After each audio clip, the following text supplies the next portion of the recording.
my thoughts and in my dreams. They're always in my mind. These songs of hobbits, dwarves and men, and elves, come close your eyes. You can see them too. It is a challenge for a DM because then you have the question of, okay, they're Avengers. You know, let's just say they're playing the Avengers. When do I set it? Because that's the big thing is, okay, comics frustrate me for a few reasons. And this is going to contradict what I say next. Comics frustrate me because nothing ever changes. Or when they do change, they change it right back. So, you know, in Final Crisis, Batman dies, but you're like, he's coming back. You know nothing sticks in comics. You know, so you're like, oh, Batman's dead. Oh, Superman's dead. You knew he was... You're not going to kill fucking Batman. You're not going to kill fucking Superman. I was even a little optimistic about Batman dying, even though I knew it was a fool's hope. I was like, they could kill off Bruce Wayne. That guy's been in comics for decades. They could kill him off and put, Dick Grayson in the Batman role. It's always been kind of preordained for him to eventually kind of assume the cowl. And that's what happened in the later comics was he was Batman, but even then you're like, actually in Final Crisis they basically put the dagger right in you because they're like, oh, Batman's dead. Last page, Batman was in a cave somewhere scratching the bat symbol on a wall. I was like, well, great, he's not dead. Well, he's coming back, right? But yeah, Dick Grayson was doing the Batman thing and it was fine, But as soon as Bruce Wayne came back, he just, there you go. Here's your fucking cape back. I'm leaving. And they did Batman Incorporated, which was, They kind of were like, oh, there's Batman everywhere. There's like one in every country. And it was a good idea, but, nothing ever sticks. And even with Spider-Man, that's actually I could rant. I'm not going to rant about this, but... Spider-Man actually started to age. He started to grow up. Things were changing for him. Dude got married. There was a history there. And then what did they do? Joe Quesada was like, it's so hard to write for this guy. He's married. He's got no conflict. The Parker luck's not kicking in anymore. I can't write.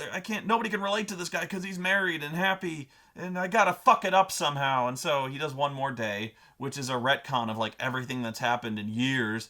So what do? They reboot the fucker. So he's still living with Aunt May. He's single. He's still in. I don't think they put him in high school, but they kind of put him in this same loser position he's always been in. They invalidate years of storyline, so nothing ever changes. So. But, there are some things that stick. A very few. And it's usually more true in Marvel than in DC. But they even, so, like Civil War, the Marvel Civil War. Those things kind of stuck. Although, when they did One More Day, they retconned the unmasking of Spider-Man. God damn it. Or World War Hulk was one of those things that didn't stick at all. World War Hulk was like, Hulk gets super fucking pissed, and he goes there and he basically levels New York. Like, he beats up all the Earth's major superheroes because he's so fucking pissed. He just wrecks Manhattan, he wrecks all of New York. And then, next issue, everything's fine. Everything has been rebuilt.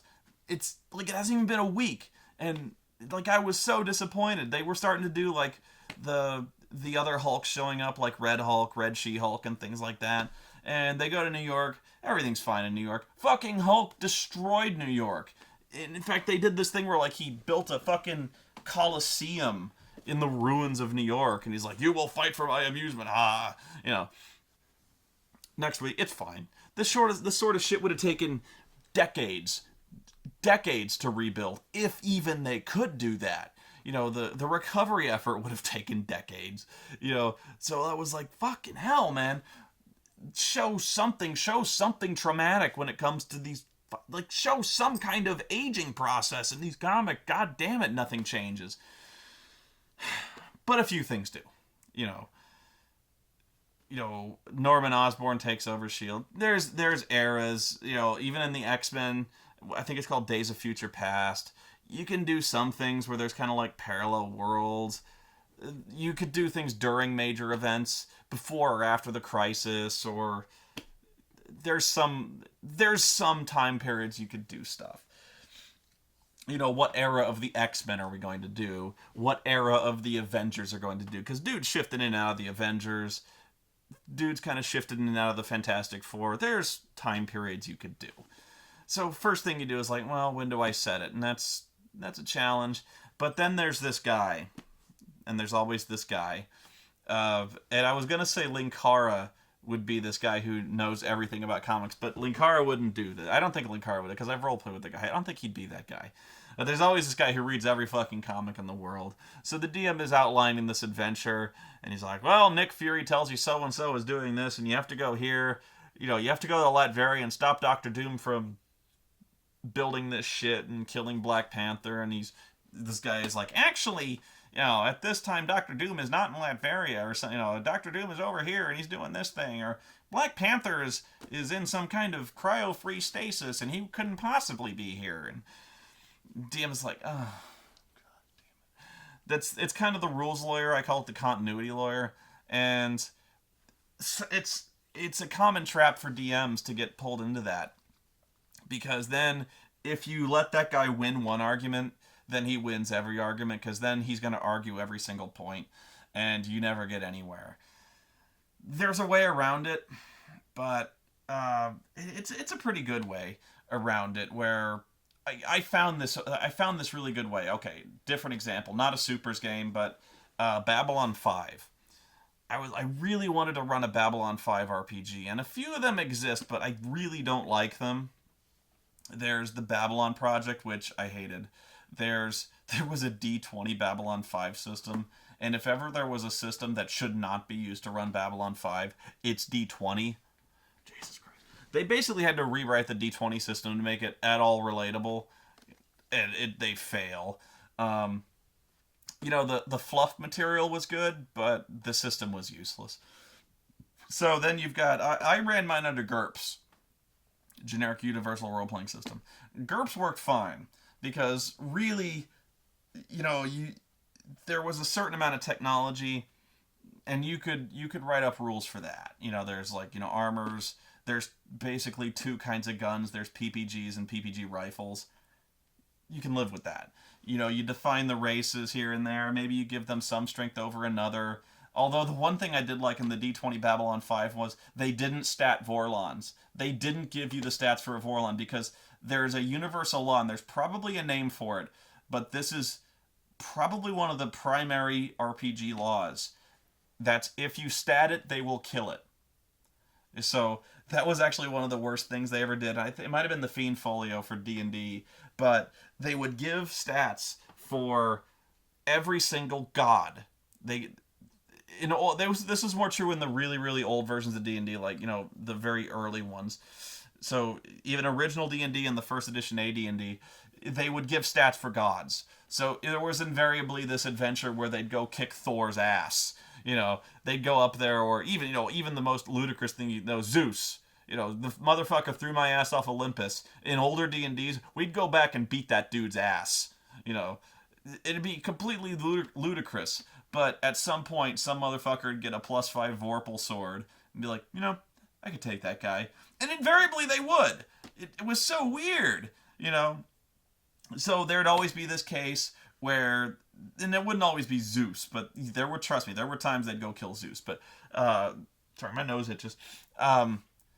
They would stat hell, every single thing in hell. So there'd be, 9 levels of hell. There'd be Lolth, the spider queen would be in the abyss, or Mephistopheles. That was always my favorite guy. I love saying Mephistopheles, because he had these. So whenever I have a demon who's tormenting player characters, I'd always have Mephistopheles, because he's kind of the more sadistic type guy. So they would stat all the demon lords. They would stat all the gods that kind of lived in hell, Lolth being the biggest one. So invariably they would do this thing where what the biggest stupid thing they would do is they'd read the book and be like, which god could we take? So they'd read it and be like, Lolth, we could take fucking Lolth. And they'd like, how do we get to hell? We're gonna go to hell so we can kill Lolth. So the DM would be like, fine. You know, he'd always cave because they wouldn't want to do anything until they could go to hell and kick somebody's ass. Or, you know, even worse, they'd be like, Asmodean. They'd go kill Asmodean. And, like, if we do that, all evil, it wouldn't even matter. Because, like, you know, Planescape, that was kind of one of those things where, like, they could... That was the thing where gods would walk around just kind of casually. You know, you'd be walking around you'd be walking around hell or you know, Carceri, and you'd find Vecna. And you'd be like, Vecna, come over here. You know, it'd be a good fight. It'd be a really good fight. But, you know, if you stat it, they will kill it. One of the better examples was the most takeable demon in hell. I can't remember his name, but there's a monster called a Slaad, Slaad, and there's a god of the Slaads. And so I can't remember his name. But he was this really feeble god as far as gods go. You know, he had hit points that was feasible. He didn't hit all that hard. He regenerated, but I don't think he regenerated all that much. But they're like, we could take this, we could kill a god, and we could end him because we'd be taking him on in hell. So they'd go. I actually was in a group that did this. I might have, I can't remember now. I might have DM'd this group where like it was so stupid. I did DM this. Yeah, I did because this is one of the first RPGs I ever played. I know this because it was an old edition to D&D. So this is where I ran into it, and I actually thought it was a good idea back then because I was like 14 years old. So I was like, yeah, dude, I want to see you guys go up. And I was giving them magic weapons like it was candy. You know, they all had fucking Vorpal swords. They all had, you know, I forget what it's called, like the Rod of Kings or stuff like that. You know, the best swords. I was opening up the Dragonlance books, and they all had, like, one guy had a Dragonlance, and one guy had, you know, what did Riceland have? The eye of something, you know, the thing he has. I'm really embarrassing. I used to read Dragonlance. But, you know, they had all these really, really great items. Oh, it was the staff. The Staff of Magius. The Staff of Magius. So, like, one guy had the fucking Staff of Magius. I don't know how you... If you stat Riceland, they'll go kick Riceland's ass, you know. So they'd be like, "Oh, we're gonna take on this god of Slaads," and so I was like, "Okay, you go to hell and you fight through all this shit, and then you see the god before you. He's like, "What are you doing here?" And they're like, "We're gonna kick your ass," and the god's like, "Okay," but this is a really funny story because this isn't superheroes are done. We're not talking about superheroes anymore. So they'd go over there and they'd challenge him. But what they did not read was the fine print. They read his stats, but they didn't read what he could do. And this is one of the more overlooked things when it comes to any demons or devils. Especially, I don't even know if they can do it now. They probably can, but not as much as they could in older editions. In newer editions, they probably have some kind of limit. But what demons and devils could do, in the older editions at least, is they could gate in allies. And gate is a spell, basically. But they could do it at will. Where they'd just be like, they'd think about it, and dudes would gate in. It'd be like a boom tube. And I'm going back to supers. It'd be like a boom tube. They'd be like, oh, I'm in deep shit. Boom in some guys. So, like, let's say a pit fiend, which is actually one of the more badass ones. When a pit fiend gets into a fight, there's this whole table of shit it can gate in. And one of those things is another pit fiend. So, like, it has a percentage chance of gating in, like, any one of these things. So, like, it could gate in X number of... Again, I can't remember their names, but, like, there's, like, little grub ones, like, these really useless grubs that do, like, D4 damage. But the thing is, he can gate in, like, 100 of them. You know, or there's various class of demons. And so, when you start a fight with one of these motherfuckers, all of a sudden, the room gets real full real fast. So... it's not as simple as doing that. Now, I don't think gated-in monsters can gate in other monsters, because then you've got the infinity hole, like, right there. Like, pit fiends start gating in shit. Like, ah! I don't think gated-in monsters can do that, but yeah.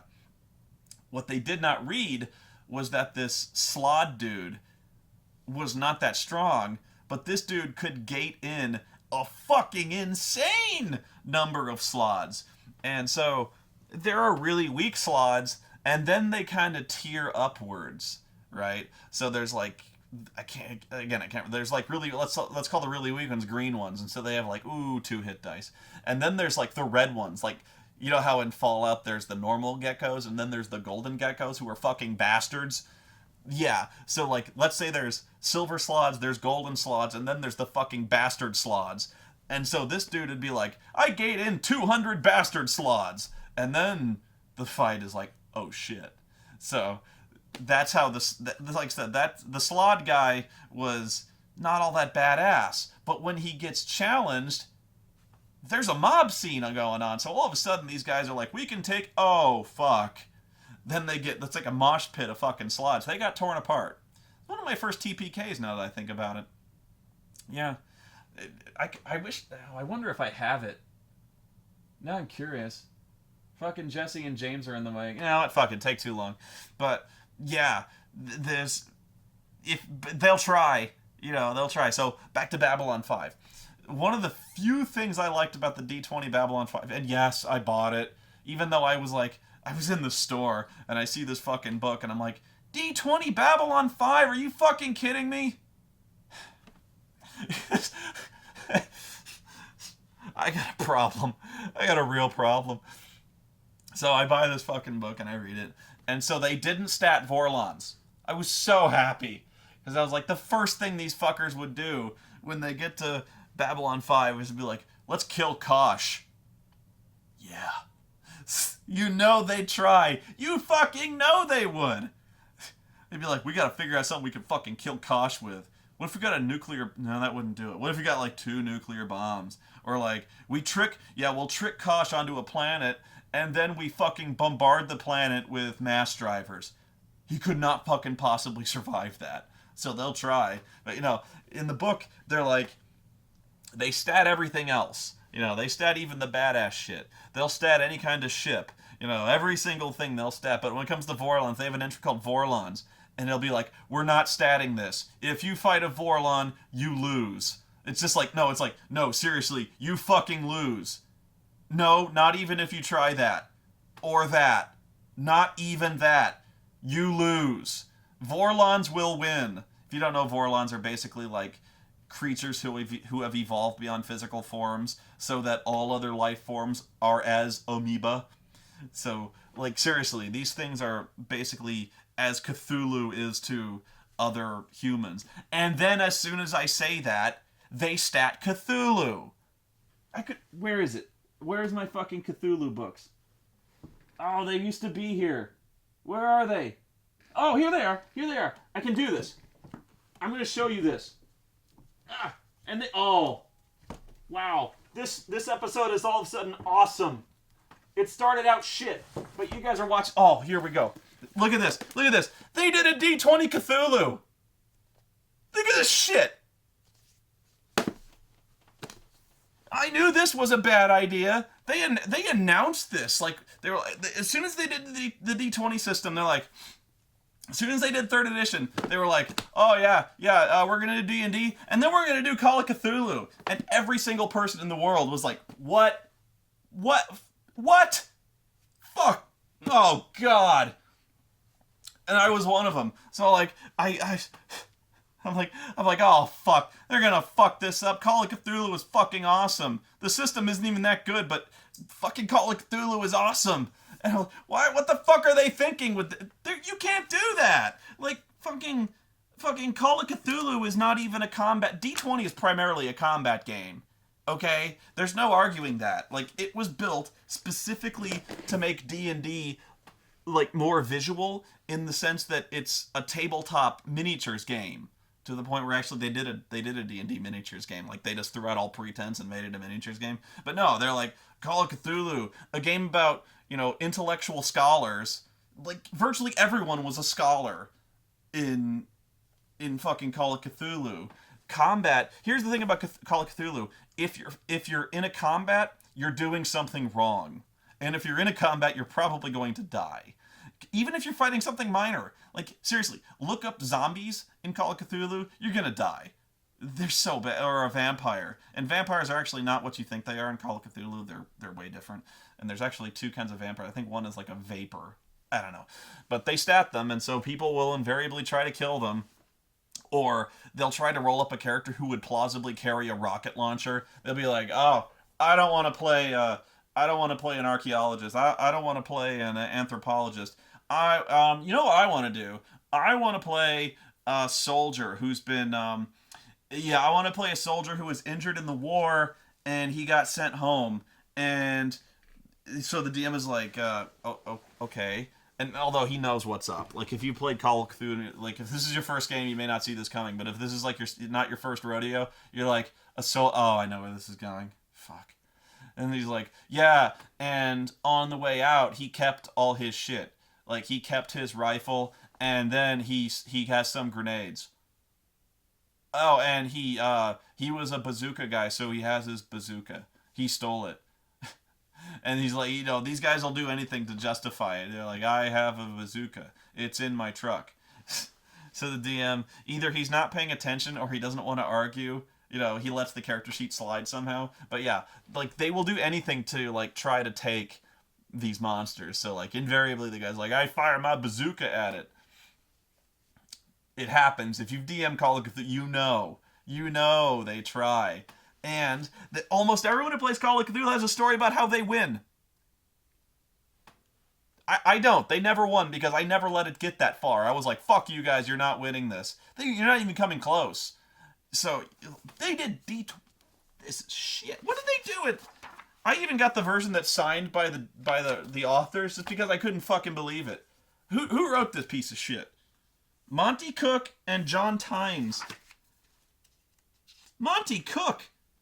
Jesus. Bruce R. Cordell, John Rateliff, John Crow, Kenneth Haidt. Oh, God. Wow. Brian Chainsaw Campbell and John D. Fuck. What did they do to this game? The artwork's pretty good, but my God. Still, what's combat? I cannot believe they turned this into a... there actually was kind of a combat variant to Call of Cthulhu called Delta Green, which I never played it, but I just got it. Delta Green is basically like you play a government military unit tasked with dealing with Cthulhu mythos threats. But even then, it's not the kind of job you'd want, because it's the kind of job like where everyone is expendable. So like it's one of those really, really bad gritty jobs where like as soon as if you're going out on any kind of call, it's like you're the last hope. So it's bad times. They probably did this is what Babylon 5 would do, is they basically limited your hit points to like 4, but you had like vitality points, which is like your inherent luck to avoid shit. So it was kind of this weird abstract concept of they did that with Star Wars too, where like you had health and then you had vitality. So when you were losing vitality, you were not actually getting hit. It's weird. If you were losing vitality, it wasn't a big deal. But as soon as your vitality was gone, you'd lose health. And when you lose health, that's when you're in deep shit, because then injuries kick in. If you even lost even one hit point of health, that's like an injury. You're in bad shape. You start losing, you get minuses to hit, you get minuses to athletics, you're in trouble when you get shot and health starts going down. But like vitality, the DM says like, okay, the stormtrooper fires and somehow hits, and the blaster does 10 points of damage, but you're not actually getting hit. It's like shaving off 10 points of luck. And like, why does it do more damage then? Because he's not hitting. What the fuck is going on? I never understood this shit with the D20. And so that's actually why if you were trying to rules lawyer it, one of the best powers you could get was Force Choke. That was a really good power, and here's why. And you'd see so many characters try to justify getting Force Choke, like good Jedi getting Force Choke. They'd be like, oh, I used to be on the dark side until a Jedi redeemed me. And so, like, I have a couple Dark Force powers, but I never use them. So, but I have them. So, like, I have Sith Lightning and Choke, but I don't use them. I've heard this. So, like, I go on so many tangents. But here's why Force Choke was so good. Force Choke was good because, in D20 anyway, when you hit with it, it did damage directly to health.